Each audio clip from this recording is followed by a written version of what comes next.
Good Morning Liberty. Well, what is going on, all of our liberty-loving friends? Welcome to another fantastic episode of Good Morning Liberty. My name's Chuck.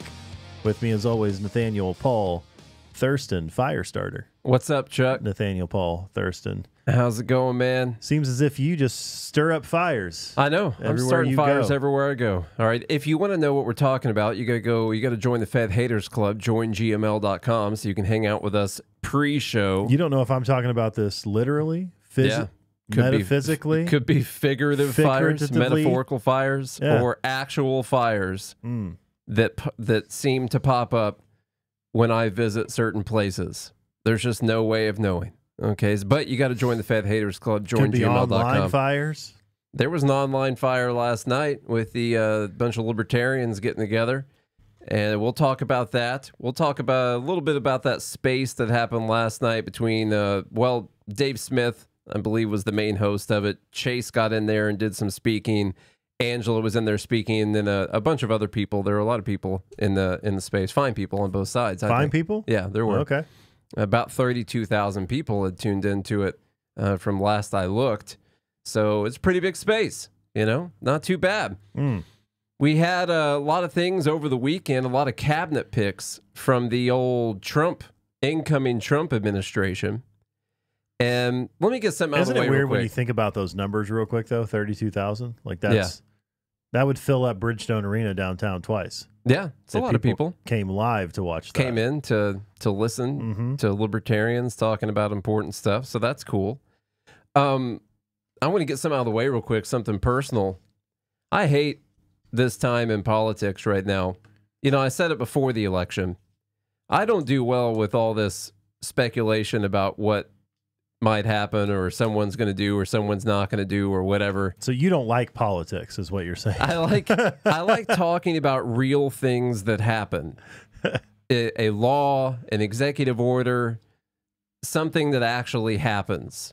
And then we can actually talk about that and talk about the potential consequences of it and what could have been done differently. But we're back. Welcome to the best political show on the planet where your main host hates talking politics. I like talking about real things. And right now we're back to talking about what if, potential, if this, possibly, speculating about things. And so I wish I could hit that little fast forward button from click, politically, and skip to January 20th so I can just see what's going to happen. Right after the election was fine, because then we got to talk about the election that happened. This is how it happened. This is what played out. This is probably why. But now we're back into, what could this person potentially do that I don't like? And let's talk for hours about something that potentially could happen that I don't like. Some people just love doing that stuff. You know what my therapist says? And I can't stand it. You know what my therapist says? He says, what if it all goes right? It could go right. You could speculate in either direction. I know. It could all go terribly right. Libertarians, it could go terribly right. All right, let me switch over to where you can see the screen a bit. So we got cabinet picks. And I will tell you about something that went terribly wrong for me. The main thing we'll be talking about here is that we didn't seem to get any libertarian cabinet picks. And I was there. I was in the room when Trump said that he was going to put a libertarian in his cabinet and at senior posts. So now somebody said they went back and rewatched the speech and that he said if you give him the nomination. If you give him the nomination. Now of the Libertarian Party. That sort of was said. So it sort of was said in that. There is a little bit of a carve out in there. A deal's a deal, and the Libertarian Party didn't hold up their end of the deal.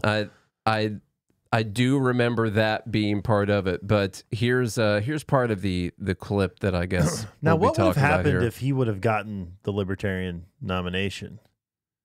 Would he be both the Libertarian and the Republican nomination? I don't know how that works. Would works. you see his name twice? I don't know how that on works. The ticket. How would that work? Someone would have to tell me. Yeah, he couldn't have it. He couldn't be nominated by both. That's probably correct. I'm sure Jake is correct about that. So let's see what Trump said. I was in the room. Didn't he also say other positions of power? I mean, he said, and at senior posts. Yeah. So do we have any senior posts yet? Well, there are a bunch that don't have to get confirmed that he's already named. I would assume those are the senior posts he's talking about. But let's hear the clip real quick. Here he is. That is why I'm committing to you tonight that I will put a libertarian in my cabinet and also libertarians in senior posts. Okay, there's that. Now, I do have to tell you. It's hard to tell if he did a capital L or a small L. That's exactly what I was about to say. You couldn't hear it, but he said it with a big L. And so technically, he did it. He said it with a big L. So everyone, I'm being facetious right now, okay? Everyone who's super worried about big L libertarianism and Libertarian Party and the party is the most important thing, well, guess what? He put a libertarian in his cabinet, or he at least nominated one, because RFK Jr. is a lifetime big L libertarian. He's a member of the party. And membership of the party and the Libertarian Party, well, that's all that counts, right? Not the small L. It's not the small L. It's the name. It's the name that matters, right? No, that's not the case. And clearly what all of us wanted was a small L, someone who is a libertarian to be in the cabinet. But what kind of libertarian? Are you talking like a Josh Eckel libertarian? I'm talking about a libertarian. Like a Dave Smith libertarian? No, I'm talking about a real libertarian. Like who? Well, that's a great question because there aren't any. Who's a real libertarian? It doesn't matter who he could have put. He could have put Chase Oliver in there. Half the libertarians would have said, "Well, I thought he was going to put a libertarian in his cabinet," you know. Or he could have put Dave Smith in there, and half the libertarians would have said, "Oh, I thought he was going to put a libertarian in his cabinet." Exactly. That's so my point. It's actually an impossible thing. But what's also I've sort of skipped over a whole bunch of stuff here, but what's also very important is that for us, for the people you're listening to right now, immediately after he made this promise, I was doing interviews with people making fun of the fact that he has no clue what a libertarian is not a principled guy whatsoever, and that I did not trust his promise to put a libertarian in the cabinet at all. And he kept talking about this writer, this author through this whole speech. The guy's name was D. Roy something. I can't remember the guy's last name. We were calling him Leroy Jenkins all night. His name was D. Roy. D. Roy Brown? And it was just a guy who wrote an article about why libertarians should support Trump. Not a libertarian guy at all. But he was talking about this dude was Ron Paul all night. He might as well have been quoting, Mises all night because he saw one article about why libertarians should support Trump, which they used as the outline for his speech at the convention. And so when I heard him, he kept talking about this dude. I was like, we're not going to get a libertarian in the cabinet. He has no clue what a libertarian is. Also, I can say that that's not the reason I voted for him. No, I mean, we're on record many times saying that this happens, doesn't happen, don't care whatsoever. And so that at least we're good. And I can tell you, I don't know if you brought any of this in there. One of the main reasons I voted for him was to stave off World War III. So at least the Russia-Ukraine part. Hopefully not the Israel. Let me be more nuclear about it. Yes. Okay. I wanted to stave off a nuclear war. Yeah. So things seem to be going a little sideways over there. Well, in the eastern region. Well, not by his doing yet. But no, that's what I'm saying. Yeah, before he gets in the office, it seems that you have a lame duck president or someone else making crazy decisions. But that's not. I didn't vote for Trump because he promised to put a libertarian in the cabinet. Now, would I have liked to see someone like a Thomas Massey, who's a Republican, which by the way, is hilarious. Yeah, because a bunch of the libertarians that are complaining.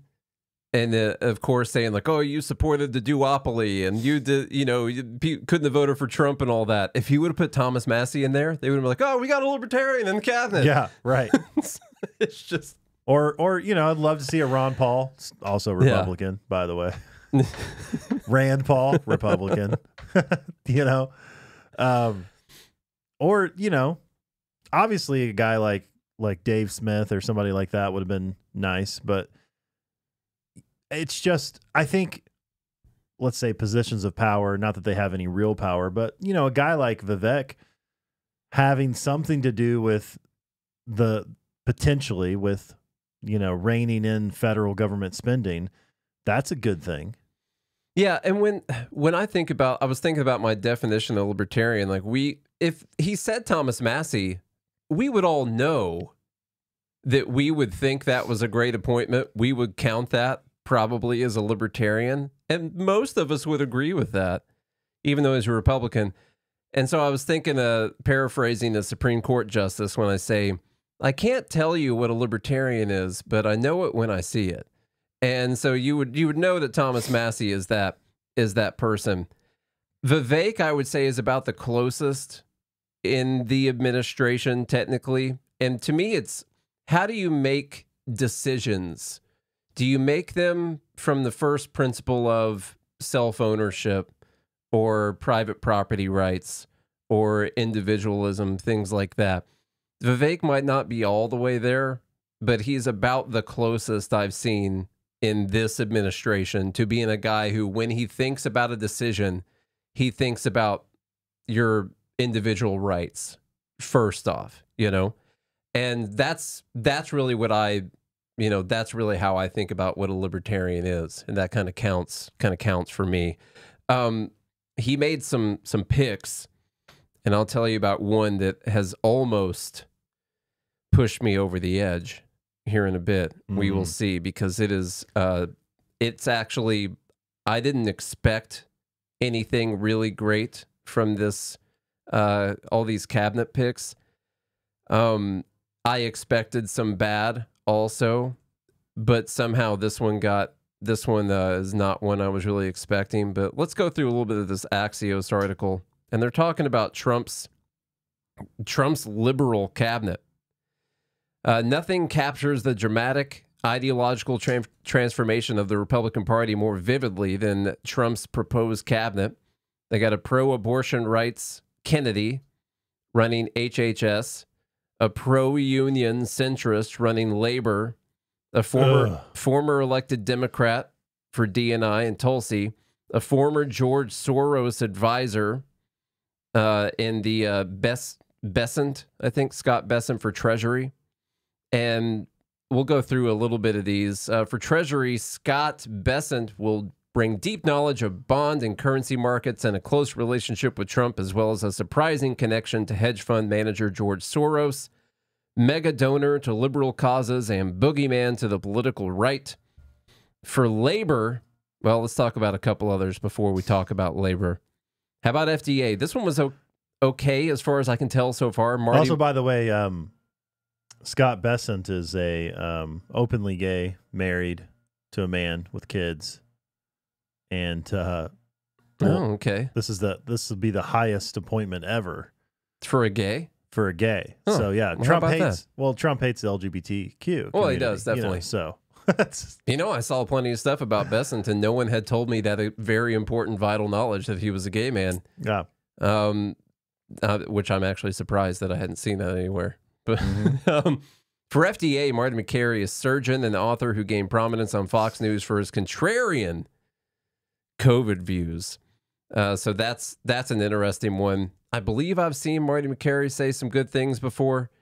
Let's see. Nominated Marty McCary to lead FDA, selecting a surgeon and author who gained national attention for opposing vaccine mandates and some other public health measures during the COVID-19 pandemic. That sounds good.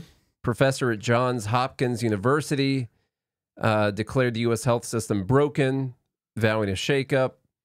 Let's see, where else do we go? McCary's views align closely. Some of them align closely with the man who is poised to be his boss, RFK. In his books and articles, McCary has decried the overprescribing of drugs, the use of pesticides on foods, and the undue influence of pharmaceutical and insurance companies over doctors and government regulators, points that Kennedy has also harped on for years. There's some good and some bad in there. Once we actually get to things that they're doing, I'll break out some of my thoughts on pesticides and genetically modified crops and stuff like that. It won't be a shock because we mentioned them several times over the years. But once they actually get to making decisions on things, then we'll actually talk about those and not just be all speculation. All right, how about this, though? Trump picks Congresswoman Lori Chavez DeRemer Don't care. as labor secretary. We're just going to call her Lori Chavez. Lori Hugo Chavez.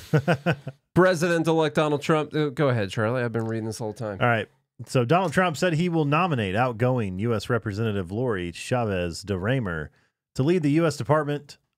Labor Department, choosing a Republican whose unusually pro-union record has rankled some of his business allies. You know, I haven't seen the word rankled used very often lately, and I'm glad we're finally getting back to it. Thanks, Bloomberg. Yeah. Chavez was one of the few Republicans to co-sponsor sweeping pro-union bills, including the PRO Act, which would restrict union-busting tactics and make it much harder for companies such as Uber to classify staff as independent contractors rather than employees. If confirmed, she'll be charged with managing Trump's relationship with labor after the Republican was able to make inroads with union voters during the 2024 campaign. Teamsters president Sean O'Brien appeared at the Republican National Committee, and his organization ultimately declined to endorse a candidate despite years of support for Democratic politicians. So this is probably a deal with the Teamsters. Well, look at the first line here. O'Brien publicly championed her for the job. Quote, the president-elect has nominated a unicorn, a genuine pro-labor Republican, said Seth Harris, who served as acting Secretary of Labor under President Barack Obama and is now a professor at Northeastern University. This is about the best nomination for the Labor Department that Democrats could have hoped for. Even under Democrat? Yeah. Still, he added, we don't know if she's going to be given the freedom to carry out the agenda that she supported in Congress. Her record has drawn concern from business advocates with the Coalition for a Democratic Workplace, whose members include the U.S. Chamber of Commerce. Well, let's read some stuff about the PRO Act. Okay. Yeah, let's just do it. So, for the essence of time here, I don't know how many times I've said this, but this co-sponsored the PRO Act, which I consider to be the most dangerous single piece of United States legislation that I have seen since FDR was rolling around in the White House. Okay? It is the most disgusting piece of law that I've ever seen because it cuts directly against the idea of freedom, private property, liberty, freedom, all of those things. But since it's against businesses, those evil businesses that make money and employ people, then I guess it's not all that bad. But that is a dangerous freaking socialist, communist, Marxist idea for people to say, well, it's just against businesses, so who cares? Oh, yeah, they just provide every single thing that we all use on a daily basis at all times, and we'd all die if we weren't getting those things. Most people would. And so it's a absolutely disgusting piece of legislation, and this is very dangerously close. I have to think about it. I'm on like no sleep right now. I had an insanely busy weekend, and I was shocked when I saw it. This is very dangerously close to having me break into whatever office they store our votes, take all those people hostage while I find mine, and change it without anyone noticing and disposing of the evidence afterwards because I'm so freaking disgusted by this pick. To what would you change your vote to? Kamala? None. I just deleted, I guess. I know it's kind of... The live group is asking if she needs to be confirmed, and if she'd so, be confirmed. She's going to get Democrats. Then there's no way she should be confirmed. I don't think she's going to have any trouble getting confirmed. No, she's going to get confirmed. It might be unanimous. Unions are the biggest donors to politicians that exist. Yeah. They just don't count them when they talk about corporations donating to people. You see the numbers that unions donate to people? It's ridiculous. Yeah, she'll be confirmed, no problem. Because she's going to get Democrats to vote for her. All the other ones are going to be, can they get all 52, 53, I don't remember what the number is, Republicans. She's going to get people from across the aisle to vote for her. Sean O'Brien is going to be out there making sure Democrats vote for this person. So yeah, she's in. I hope I hope I'm so wrong about this. I'll eat half this notebook if I'm wrong about this. I'm gonna have to put it on a little strip of paper. You heard it here first. Mm-hmm. The Protecting the Right to Organize Act. So check this out. PRO Act introduces the ABC test for determining employee status. This takes the law from California that was so unpopular, they had to vote again a couple years later to change it. It takes the law from California and it makes it a national law to reclassify independent contractors. Yeah. To reclassify independent contractors as employees. It effectively destroys Uber, Lyft, DoorDash, my company, Postmates, what Charlie does for a living. Tons of people. I mean, there are, I don't know how many. God, there's 20 million independent contractors who work for the U.S. government. I bet they're exempt. Probably. I'm sure they'll be exempt. But I don't know how many independent contractors there are out there.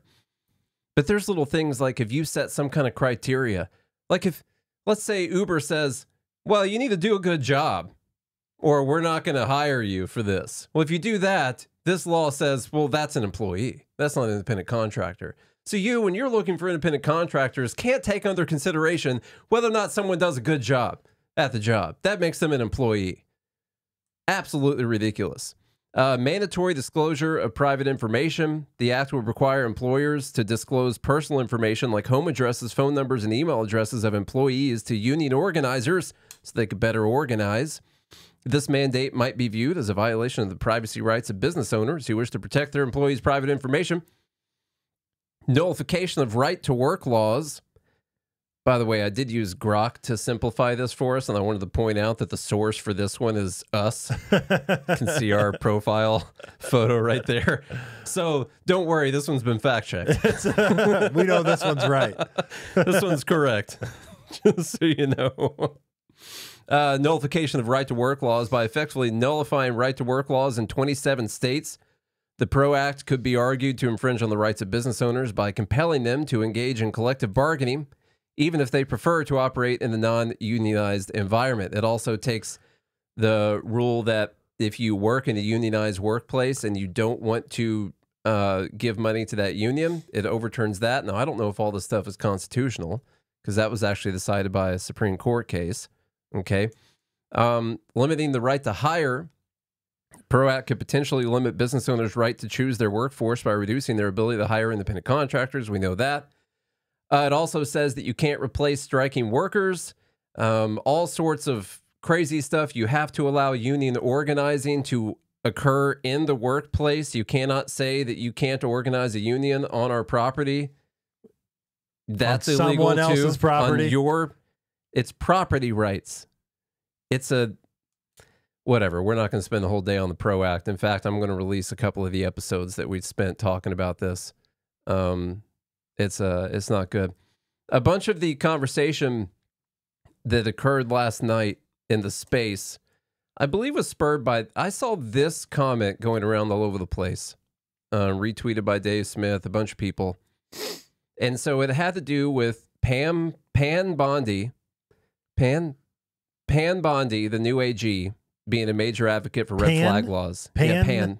It's Pan. It's two. Yeah. Pan. It's MN. Yeah. It's not two Pam? M's. No, it's Pan Bondi. Pan. Okay. The new AG appointment. I decided I'm going to call her Pan. Okay. All right. So I'm going to call her Pan. Major advocate like for red bread. flag laws. Pan, like bread. Yes. Just like that. Now, the issue here is this shouldn't come as a shock to anyone because Trump himself was clearly in favor of red flag laws. And banning bump stocks. Yeah, we know the bump stock thing, but the red flag laws to me are way more concerning. He's got a quote of him saying, we're going to take the guns first, due process later. Like, we know that. He said that. So that seems like that's already entered into your calculus for if you still decided to vote for Trump. Because what was your alternative? Yes, I'm making the lesser of two evils argument right now. D.L. Cummins, Liberty Dad, from the Liberty Dad Pod, said libertarians who voted for Trump, you own this. No excuses, no ifs, ands, or buts. You were told he wouldn't deliver what he promised and was likely to deliver what we hate, not even a libertarian in the cabinet, as consolation. So the idea was, libertarians, you own this. My response was, aren't we kind of putting the cart before the horse right now, considering he's not actually in office and no one's been confirmed and nothing has happened yet and there haven't been any laws passed and no executive orders and no actions taken whatsoever by anyone. And we're talking about who's to blame? Mm-hmm. For what? That's the point that we're in right now, where I'm like, we're talking about nothing. We're getting mad about things that don't exist. Yet. It could. They could. Mm-hmm. And we're like drawing lines with people and arguing about something that we think is going to exist and doesn't exist yet. But the red flag laws thing, we already knew that about Trump. That's something he actually did do when he was in office last time. Like, it's not a surprise. Something he said. He said. That's what he said. Don't have to say that's what she said on this one. So as far as libertarians owning this, I don't know. I don't think you can own something that hasn't happened yet. I also think libertarians were a factor in this election in the first place. And that's what I wanted to, I got a few comments about the space from last night. My first comment is really mean. It sounded, I dipped in and out of it last night. And I got to tell you, man, I just don't think I'm really not built for this whole libertarian inside baseball party stuff. I'm just not the right guy for the job. Because when I dipped in and out of it last night, I felt like I was jumping into a bunch of people that were playing World of Warcraft, talking about their scores and their strategy for the next level and stuff like that. Different Magic cards. Different Magic, the Gathering convention or something like that, because it was so insignificant. I'm like, guys, you got like a little over 1 million votes last time around, way less this time. Jill Stein got more votes. RFK got more votes than Chase did. I'm not blaming Chase for that because the Libertarian Party clearly had a strategy. But you know what Trump and the Republicans found out this time? Is that they don't really have to have libertarian support. All they got to do is talk about more socialist ideas. That's really, they got to be the party of the working man, whatever that means. They got to talk about tariffs and talk about capping credit card rates and things like that. And they can get enough people that I'm telling you, I'm the wrong guy for this job, because when I heard people talking about it, I literally felt like I was listening to gamers talking about some insignificant thing that only matters to them and no one else cares about at all. Almost no one else cares about this. I didn't dip my toes in that conversation last night, so I don't know what happened. I don't have a comment on it.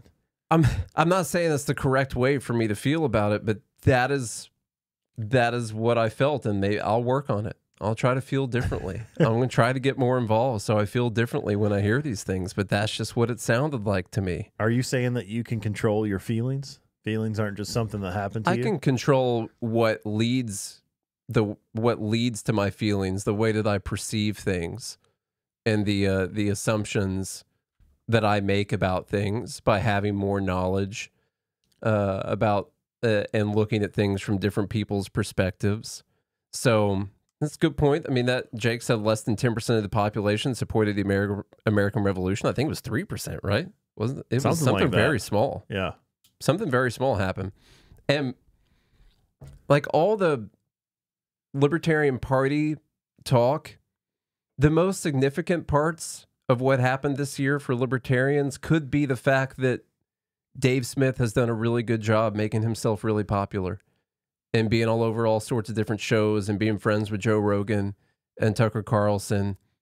And like him being friends with those people is probably way more significant than anything the party did this year. Really. It probably really is. And he was the guy who was going to run, but decided to drop out. But it's like those little connections, that little network right there of people that made, in my opinion, a way bigger difference than anything that anyone else did. We'll see. I think if Dave Smith would have ran, he could have gotten something like 5 million votes, which could have been significant in the election. But he didn't.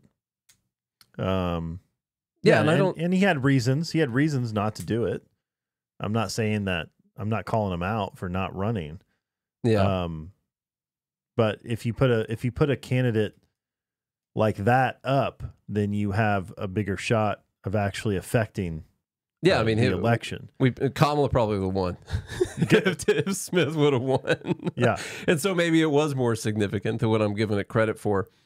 I guess I wanted to play a couple portions. We can play Dave Smith's opening comments and then Chase. So Chase Oliver was in this, which made it a little bit more awkward than it would have been if it would have just been like an echo chamber of Mises-ness. Chase coming in there. Honestly, I thought Chase was respectful to everyone, did a good job making his points. He didn't stick around for the whole time, but he spoke a couple times. And let's just play a little bit of it, see what we think about what Dave said here. I will say this, I'll try to be brief, and then we can start up. I will just say that I do understand where the strategy that Angela kind of embarked on here in the Libertarian Party, and a lot of us libertarians, I know for myself and probably for a lot of other people who were supporting Donald Trump, this was very much a different strategy for all of us. Most of us have not voted for major party candidates recently, and and obviously the strategy with the LP is something different than it's ever done before. I would just kind of implore a lot of libertarians to think about the fact that the world has changed. Truly drastically, the world has changed over the last few years. There's a lot of things you could point to of what really changed the world. I particularly think COVID. That's the thing I would really point to, but we could debate that. But the world has changed, and in a situation like that, I think you should at least be open to new strategies rather than kind of having this what seems to me is almost a quasi-religious allergy to even suggesting that maybe just sitting in our corner and preaching our message is not the best use of this party, especially if we're doing that in a way that isn't really moving the needle, and we have other options in front of us that potentially could really move the needle. So I'll leave it at that, and then if you want to say anything, Jacob, and then we can go to Angela and Chase. All right, so that's Dave's opening statement there. I was going to go to Chase. Give me a second. Okay, it's not playing. So that's the question of your space. I don't think I can answer that. That's a you. Hey, here, Jacob. You choose. Who do we go to first, Angela or Chase? I would say, well, let's I don't know. Let's give Chase the first word here. You made a post inviting him, and I think it's big on him to Sure. speak. So, Chase. Yeah, and I should say the same. I appreciate you being here, Chase. Hey, thanks for having me. So, first, the question of your space. I don't think I can answer that. That's a you question. Did you sell out your principles? That's a thing you have to answer, and I'm not here to answer that question or to push one way or the other. I am here to say that I think the strategy that Angela has presented and what we've gotten out of a Trump victory is not playing out the way we had anticipated.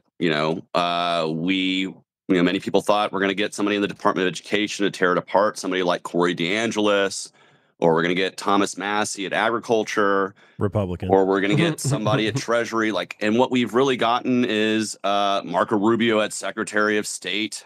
We have for all the grief I got over COVID stuff for running, we now have a Surgeon General who said the COVID vaccine is a gift from God.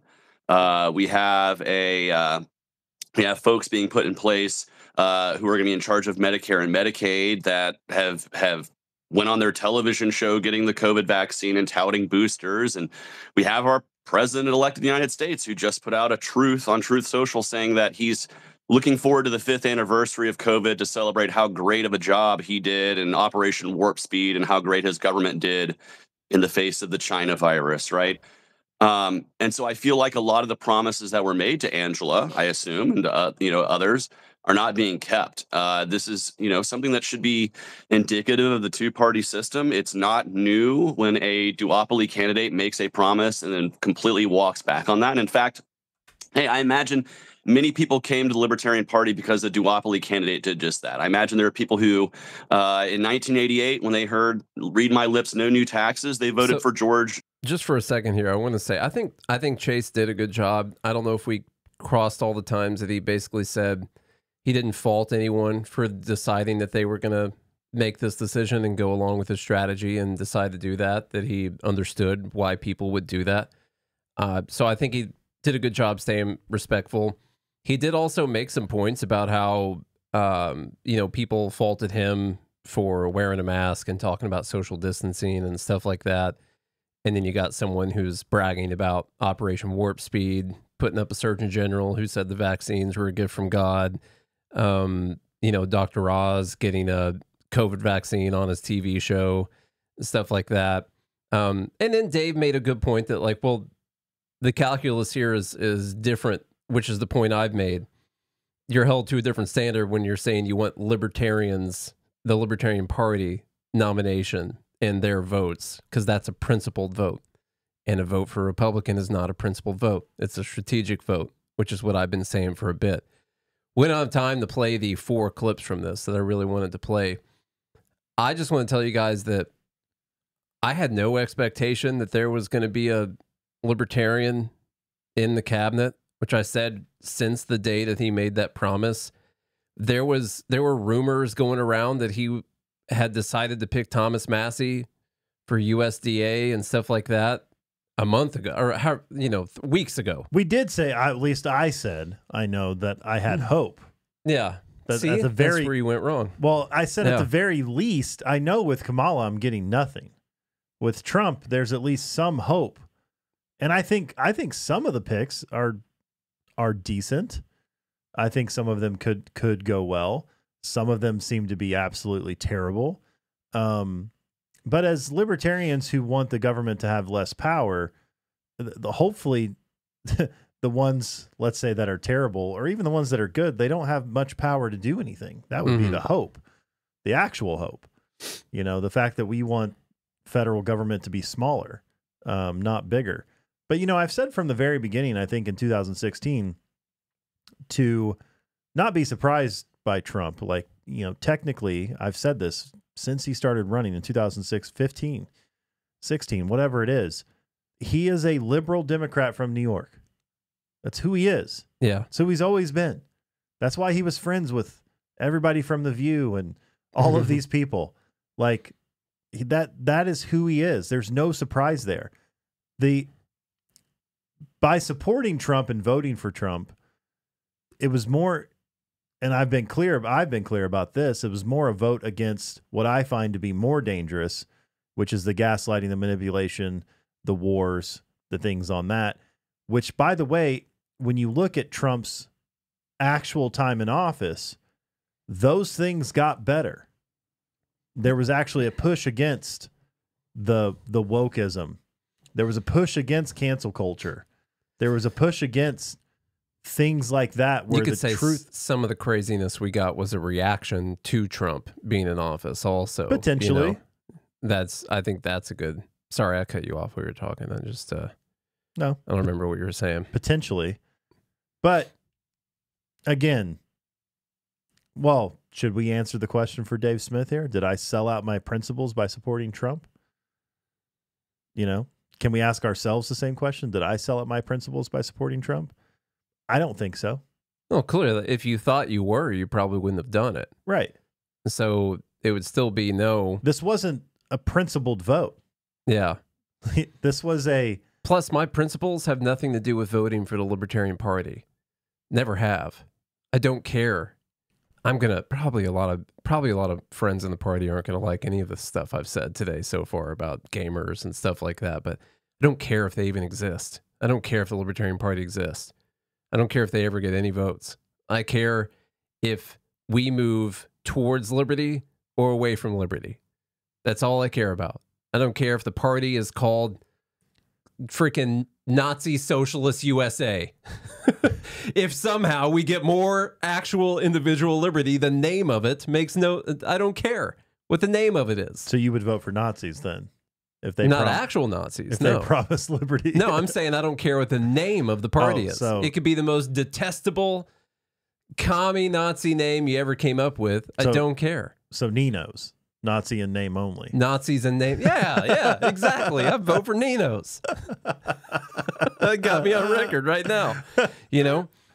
So I and this year seemed a little different to me, where I actually did decide that lesser of two evils was important this time around. And it's because, you know, all the things that we say, like we're about to head off a cliff, we're close to World War III, we're getting closer and closer to never being able to turn back around. You know, maybe a lot of people say these things and they're just being hyperbolic. I like to believe that we say these things and we mean them, that we are at a dangerous tipping point. There is a point where I think moving towards complete tyranny slower than we otherwise would buys us more time to figure something else out, you know? And since I actually believe we're getting to the point of no return, then yeah, I made that calculus this year. But because we gotta go. I want to say, I'll say something, and then you say something. This is how podcasts Is that work. how it works? That's how podcasts work, Oh, just okay. in case you didn't know. Guys, we're about to go But into... if you say something, then how am I going to say Well, something? you say something after I say something. Okay. Yeah, I'm giving you the last word, Okay. okay? We're about to go into Thanksgiving and hang out with our families and, you know, see people that we don't see all that often. I just want to tell you guys Except the for most me. important... We should actually do a show tomorrow about... How my brother's not coming to well, Thanksgiving. not about your brother specifically, although you could connect the dots between this episode and tomorrow's episode. But our biggest episode ever had to do with how to speak to your vaccinated family members about COVID or whatever. And so maybe we will come up with something for, you know, the trannies. But we're about to go into a nice little holiday, maybe see some family and stuff like that. I don't know if it's just because we're in the holiday season or what it is, but all this stuff just seems super pointless to me when nothing's happened yet. Can you guys tell me who the Secretary of Labor, the Labor Secretary was in Trump's first term? No idea. No? Can you name, I mean, without Googling, can you name me 10 cabinet members from Trump's first term? And the first people he nominated, not even the ones he actually ended up with at all. No, the answer is no. The two of us can't. I know that. Mm-mm. And I just spend all my days Googling things about politics, and I can't name them. Yeah, I don't keep up with cabinets. Yeah, You know, me either. I'm not a cabinet I got man. a cabinet guy. Yeah. You know? Cabinets, it's a very specialized area. Yeah, it is. you know? Cabinetry is a big... You know? Cabinets are tough. There's like guys who frame, and there's guys who make cabinets. Yeah. You know, and I'm more of a framer. And there's guys who hang drywall and ladies who mud drywall. There's people who mud. Yeah. Exactly. And so I can't even tell you who the cabinet members were Trump's first time around, but I still think Trump's 4 years was better than Biden's 4 years. And I can do that calculus and say this 4 years of Trump, we're probably going to have a way better situation than if we would have continued 4 more years of the people who have actually been running the country for the last 4 years. And I can't even tell you who was in the cabinet. I don't know what their positions on unions were at all. I know who some of the terrible people were. But listen, we haven't confirmed these people. They haven't done anything. We don't know the difference between their rhetoric on some of these ideas and what they're actually going to get in there and do. And so let's not spend our holiday break being all worked up about things that haven't happened. That's my little bit of advice for everyone. There will come a day in 2 months, a little less than 2 months, where these people are going to be in power. Some of them are going to get confirmed. Some of them are not. And then we can talk about the things that they actually do and what's good about that and what's wrong about that. But spending all this time speculating about what we think is going to happen or not happen, we could do a whole show about whether or not we think Trump is going to pardon Ross. Great. What a freaking waste of an hour, because we don't have a time machine. We have no clue. And we're going to know. We're going to know in 2 months. That's when we're going to know. Mm-hmm. But there are people who are just going to talk about these things endlessly for content and then have no clue whether or not any of it's actually going to happen at all. I thought I got to say something. Oh, yeah, go ahead. So you said something, and now I get to say something. I will push back on that a little bit by saying we do speculate about what would happen if Kamala won. Oh, we do. We did speculate on how much worse we think it would be if Kamala won. Like, even though if she would have won, we wouldn't know what her decisions were. She wouldn't be in yet. Yeah. But we would be talking about how much worse it was going to be if she would have won. So like currently right now? Yeah. Oh, we'd be sounding the alarm. Exactly. Right so now. I would say that I think it's fair to speculate some. I think it is fair. Now, whether or not you lay blame, I don't think there's room for that. But you can speculate on some of these things happening, because you have to. The only way to really predict the future is to buy. Well, there's no way to predict the future, but the only way to have an essence of like what's going to happen is by judging by the past, and by looking at, okay, when these types of people get into positions of power, what have they done with that power? And then speculate on whether or not that might happen and whether or not it's going to be good for the people and the economy and what's actually happening. So that's all I'll say on that. I don't think I get what you're saying too. The truth is we don't know. Mm-hmm. And we'll say that every time on the show. We don't actually know what's going to happen. But if you want to get to who's at fault, or was this the right idea? Did we sell out our principles by supporting Trump? Any of that thing, I will stand up for me and myself and my vote and say that my vote for Trump had nothing to do with any of that. And I think my speculation, similar to Nate's speculation, is that the continuation of the Biden administration, by them doing things like trying to create a ministry of truth and regulate misinformation, it was a disinformation. disinformation governance board. It was the DGB. Whatever. Again, disinformation, misinformation, to continue on that path, to me, was way worse for liberty. And I know what a Trump presidency was like. And I can hang my hat on that and say, it was bad for liberty, but not as bad. Not great.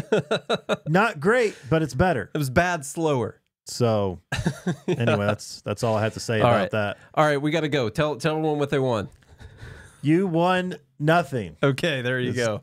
Keep working. Get up every day and work hard. That's what you won. Mm-hmm. You won. If you're listening to this, you're alive. You won in life. So compared to so many other people who didn't, the opportunity. If you got legs, run. If you ain't got no legs, roll. There you go. Let's roll. And that's all I have to say about that. Yeah. All right. Y'all know what to do. Visit all the links in the show notes to support the sponsors. Share the show with a friend. Leave us a rating and review on Apple Podcasts and Spotify. Go to GodHatesFeds.com or join GML.com to be part of the Fed Haters Club. If you do all that, then we'll be back again tomorrow for probably the last episode before the holidays. Until then, I hope you have a good day and a good morning, Liberty.